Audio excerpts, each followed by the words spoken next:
Hey students, welcome to this course on the Gospels and Acts. In my opinion, that's probably the most important course you will take in your undergraduate studies. Of course, I do teach the course, so I like it. But I'm glad you joined us, especially in light of the current crisis. You may notice I'm looking off to that way because I have another monitor there to help me figure out what I'm supposed to say next. Let me give you several personal request expectations. Uh, you understand that there is a separate grade for participation from the DQ replies, and you need to have two participation replies, substantive ones, on each of 3 days for full credit to 20 points. As you post, any post, whether in any form, make sure you do it in at least number 12 font. I asked for that because I had 5 eye surgeries last year, 2019, and I'm still recovering my sight. You can see this eye is still a little swollen. I can see, but barely. So yeah, raise it to at least number 12, no more than number 14. Don't go crazy with me. But anyway, try to keep that in mind. As you post assignments, you'll be prompted to with a default title for that assignment. Please put your last name first in that title for the file that you're going to post. Otherwise, I'll get 12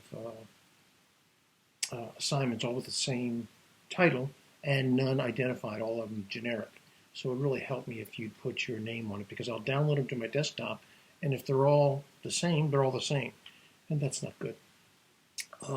As you post participation replies that you want to be substantive, just keep in mind that my view of substantive means that there's going to be some analysis, some development of thought, and some evidence of critical thinking. And I know that's not the typical expectation of some GCU instructors, but I want it to be part of your research as you write this. Don't just say, hey, glad you wrote that, boy, that's nice, and that's all I write. Give me some development of thought, some evidence that you thought this through, some analysis, etc. There's no minimum word count, by the way, but it's just important to, say something on topic that has, some content to it, something we can dig our teeth into. Second, when you post an assignment, make sure that you do so on time in order not to lose any points due to late penalties. I'm generally pretty lenient on late penalties, but there will be late penalties if your assignment is super late or if it's even a day late. Try to read every announcement. I know some of them are long, but hopefully they're important enough.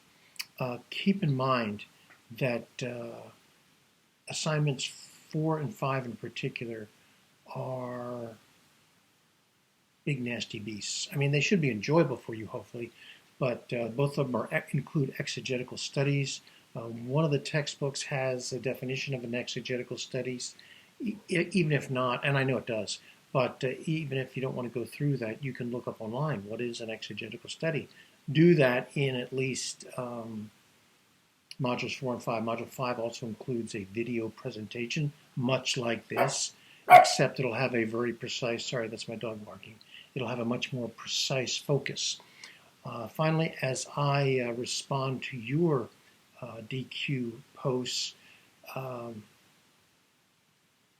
may not respond directly to any specific content you have. I will respond on topic.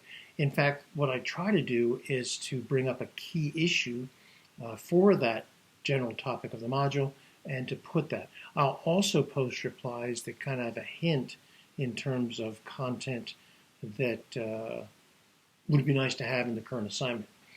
Finally, if you need to contact me, you can use the private form, the questions for instructor form, you can use email, and if it gets urgent, you can call my cell phone at 623-221-2187.